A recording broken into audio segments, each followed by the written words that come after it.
Živjo in lepo pozdravljeni v ponedeljkovem angelskem navdihu. Manca Razboršek je moje ime in sem avtorica knjige Angelski svetilniki, life coach in pa mentorica ženskam, ki želijo aktivirati svojo žensko esenco, uživati v življenju in navdihovati druge.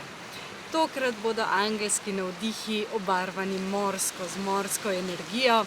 Upam, da tudi vi preživljate svoj oddih, svoj dopust, dneve, vikende, karkoli nekje, kjer iščete oziroma najdete neko sproščenost, nek navdih, nekaj, kar vas poveže z vašim lastnim angelskim telesom oziroma z vašo lastno angelsko naravo. Tudi v teh dopustniških časih angeli podajajo svoje smernice, zato poglejmo, kaj nam sporočajo za teden, ki je pred nami. Kaj je tisto, na kar smo vseeno lahko pozorni, ne glede na to, kaj smo na delovnem mestu, na vdihu, kaj je tisti navdih, ki nam ga ponujajo v tem tednu. Prva karta je paž zemlje. Paž zemlje je karta, ki je zelo konkretna, zelo zemeljska, se pravi energije, ki se kažejo v nečem oprijemljivem.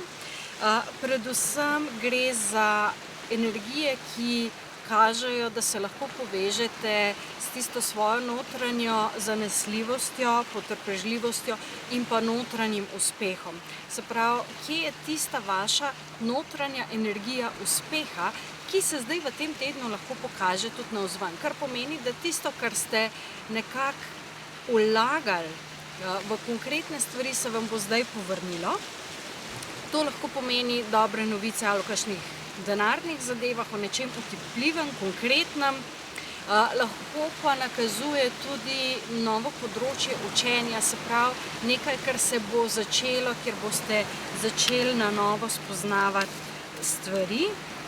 Predvsem pa je to energija, ki vas pelje v realizacijo tega, kar ste si zadali. Se pravi, lahko je tudi če ste na dopustu in ste si zadali, da boste počivali, da se boste sproščali, je tudi to lahko čist realizacija tega na zemeljskem nivoju.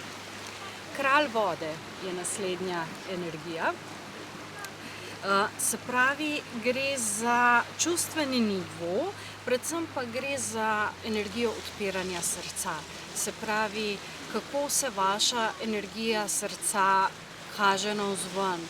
Kako dovolite tej energiji, da se izraža, kako ji tudi sledite, se pravi, kako se na tem čustvenem nivoju odpirate. Kralj vode je energija, ki je dovolj zrela, da se lahko odpre.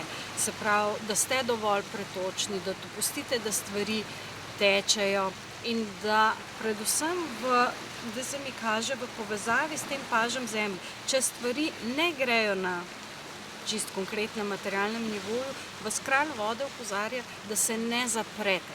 Namreč mi kot ljudje smo zelo tako naravnani, da če nekaj ne štima, se hitro zapremo, se zakrčimo in s tem energija neha teči. Tam, kjer je že tako, se recimo kaj zakrčilo, zaprlo, zateknilo, se mi še dodatno zapremo in energija ne teče in stvar se pravzaprav slabša. Če takrat lahko ostanete odprti in zaupate temu, kar prihaja, tudi če tega v tistem trenutku ne vidite, ste naredili zelo veliko.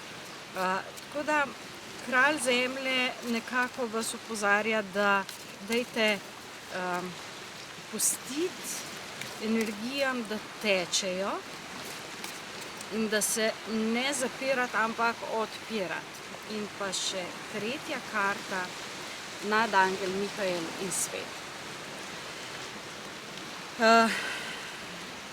Nadangel Mihael je vedno energija, ki vas spodbudi, oziroma nas spodbudi, da sledimo notranjemu klicu.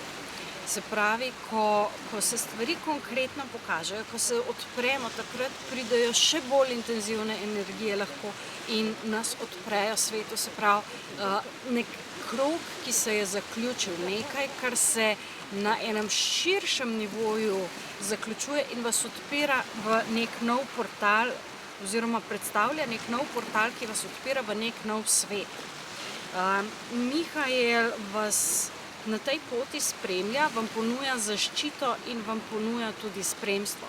Tako da v tem tednu se povežite z nadangelom Mihaelom, z njegovimi energijami, zato da lažje stopite na naslednji nivo, da naredite kvantni skok pravzaprav na naslednji nivo. Tako zelo močno zdaj čutim, da energije tega tedna predstavljajo nek dobesedno kvantni skok v naslednjo fazo, v naslednji cikl, na naslednjo stopnico v razvoju vaše zavesti predvsem. Ko pa se zavest seveda odpre na novo, takrat pa se tudi stvari lahko postavijo na novo. Tako da te 3 karte v tem tednu vas navdihujejo, da se odpirajte, da opazujte, kaj se dogaja. In prej sem pri pažu zemlje rekla neko novo učenje. Se pravi, ko pridemo na nov nivo, se začnemo spet na novo nekaj učiti. Čeprav na nekaj višjih frekvencah. Tako da vam želim čudovite frekvence. Če pa želite sami sebe nadgraditi še dodatno, namreč velikokrat dobim vprašanja, kako naj se povezujem s svojimi angeli. Namreč jaz sem začela kot angelska terapevtka in skoraj 10 let bo že tega, kar aktivno delam z angeli, z angelskimi energijami. Zame so to nekaj tako vsakdanjega, da se o tem sploh ne sprašujem več. Vem pa, da nekateri ste šele mogoče na začetku ali pa se s tem šele spoznavate in vas seveda zanima, kako se povezati z angeli, kako aktivirati te energije v lastnem življenju. Zdaj prva priložnost, da to naredite, bo 8.8., ko bomo naredili eno zelo intenzivno, močno aktivacijo angelske DNK in pa svetlobne DNK. Namreč 8.8. je poseben portal, ko se odpirajo tako imenovana zvezdna vrata oziroma levja vrata in nas povezujejo z našim duhovnim soncem, zvezdo Sirius. Zdaj, ta video je prekratek, da bi lahko vsem tem razlagala, zato vas vabim, da si pogledate na spodnjem linku, je povezava do vabila tudi, kaj bomo počeli 8.8., na kakšen način se bomo povezovali in kaj to pomeni. Ampak čisto konkretno, kaj lahko naredite, da se povežete s svojimi angeli, je, da se jim preprosto odprete, da jih povabite v svoje življenje, da jim date možnost, da se vam sami razkrijejo. Zdaj to je najtežje, zato ker vi imate neke določene predpostavke, neke določene načine razmišljanja, kaj bi se morali zgoditi. Tako da jaz vam predlagam, da pokličete v tem tednu nadangela Mihaela, čisto preprosto. Jaz vedno rečem dragi, zato ker so mi tako pri srcu in resnično dragi. Dragi nadangel Mihael, naj tvoja energija vstopi v moje energijsko polje in pokaži mi način, kako naj s tabo komuniciram, ali pa razkri mi pot, po kateri naj hodim, daj mi znak, nekaj mi pokaži. In potem spustite in ostanete odprti in vidite, kaj se zgodi. Tako da želim vam čudovit teden, poln angelskih energij. 8.8. se vidimo na tem posebnem aktivacijskem dogodku. Prav več informacij je spodaj pod videom oziroma zgoraj, odvisno, kje video spremljate. In pa se vidimo naslednji teden v ponedeljek. Uživajte, lepo se imejte in naj vam bo teden angelski. Čau, čau.